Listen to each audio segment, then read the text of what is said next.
আসসালামু আলাইকুম গাইস, কি অবস্থা সবার? আপনারা সবাই কেমন আছেন? আশা করি অনেক ভালো আছেন। তো অনেকদিন ধরে আমি কিছু খেতে পারতেছি না, তো আপনারা সকলে জানেন আমি একটু অসুস্থ। তো সারাদিন কি স্যুপ খেয়ে কাটানো যায়, এই জন্য ভাবলাম নতুন কিছু খাই। তো আম্মু আমার জন্য সাবু রান্না করে দিয়েছেন। আসলে আপনারা কেউ ভেবেন না যে আমি বাচ্চা, ছোট বাচ্চা। তো এই সাবুটাকে আরো স্পেশাল করার জন্য বাসায় কিছু ফল ছিল, তো আমরা কিছু ফল অ্যাড করছি এর মধ্যে, যেমন আঙ্গুর ফল, তরমুজ, আপেল, খেজুর, কাঠবাদাম, বাদাম। তো এখন আমরা দিয়ে দিচ্ছি কিছু কিশমিশ দিয়েছি।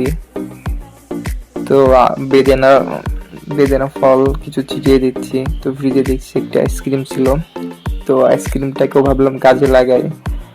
তো আমি অনেক এক্সাইটেড। তো এখন দেখছি কলা, তো দেখতে অনেক সুন্দর লাগছে। তো আইসক্রিম দিয়ে দিলাম।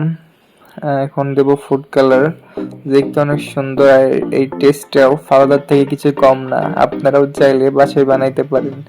অবশ্য ফালুদার চেয়ে অনেক সুস্বাদু হয়েছে। ধন্যবাদ সবাইকে, আসসালামু আলাইকুম।